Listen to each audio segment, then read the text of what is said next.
When you hear the words academic integrity, what's the first thing that pops into your head? For a lot of us, it's probably a long list of rules and don'ts, right?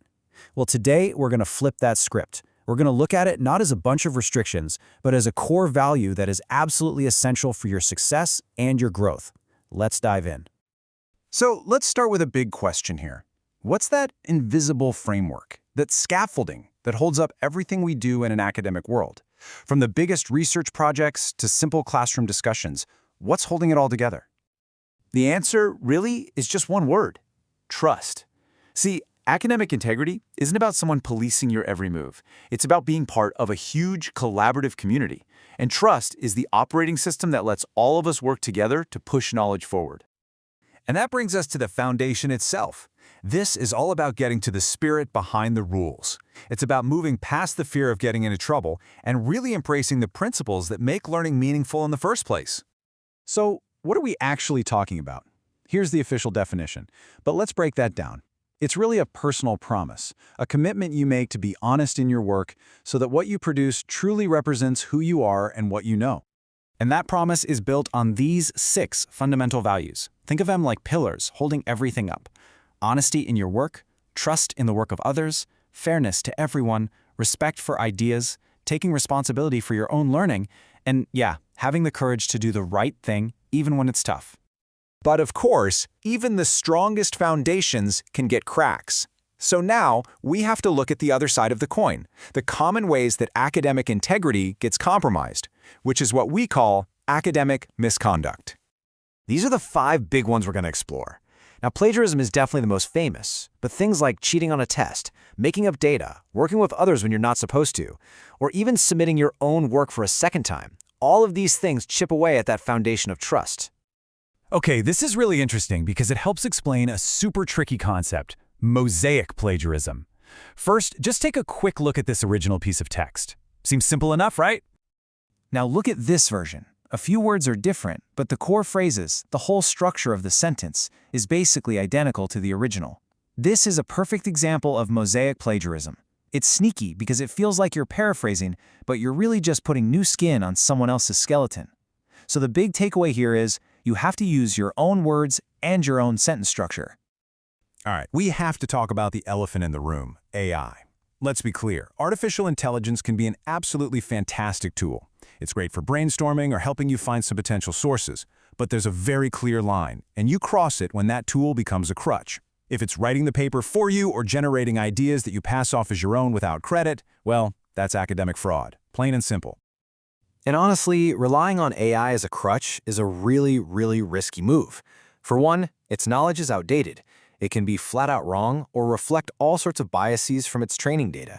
But most importantly, it has 0 critical thinking skills. It's just predicting what word should come next, which means it can, and often does, generate complete and total nonsense. You have to be the one doing the real research. So what happens when these rules get broken? Well, the consequences aren't just some abstract idea. They can have a serious, real-world impact on your academic journey and your future career. The academic consequences usually snowball. It might start with a failing grade on one assignment, but that can easily lead to failing the entire course, which can then lead to academic probation or even getting suspended or expelled from your school. Each step just takes you further away from your goal of actually learning. And the stakes just keep getting higher. A record of misconduct can follow you around, making it tough to get into other programs or grad school. And once you're in the professional world, plagiarism isn't just unethical, it can have actual legal consequences. We're talking fines, maybe even jail time. Okay, enough with the problems. Let's talk about solutions. How do we actually build a strong, healthy culture of integrity? This isn't just about avoiding bad stuff, it's about creating a positive space where real learning can thrive. Here's the key. This is a shared responsibility. It's a team effort. The institutions need to have supportive systems. The educator should design assignments that are about learning, not just easy to cheat on. And you, the students, you are absolutely crucial partners and co-creators in this whole process. I love this phrase, dignity before deadlines. It's such a powerful reminder that when people are under extreme pressure, that's when they're tempted to cut corners. When educators can show some flexibility and support, they empower students to prioritize the learning over just getting something turned in, no matter the cost. Okay, let's make this super practical. What can you, personally, do to contribute and to protect your own work? Here are some real, actionable steps you can take to build your own solid foundation for success. Accidental plagiarism is a real thing, but you can totally avoid it. Number 1, and this is the biggest one, start early. Procrastination is the absolute enemy of integrity. Second, take amazing notes. Have a clear system that separates your thoughts from the stuff you're getting from sources. A great tip is to then try writing from memory. It forces you to use your own voice. And finally, the golden rule. If you're ever in doubt, just cite it. Better safe than sorry. Let's talk about a feeling that so many of us have: imposter stress. You know that little voice in your head that says you don't really belong, or that your own ideas aren't good enough? That pressure can sometimes push people to make really poor choices, like relying too much on other people's work. So, how do you fight that feeling? Well, try to reframe your assignments. They aren't tests to prove you're worthy, they are opportunities to learn and grow. Remember that making mistakes is not just allowed, it's part of the process.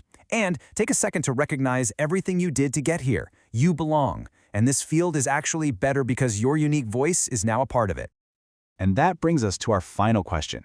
When you strip away all the policies and all the strategies, who are you ultimately accountable to?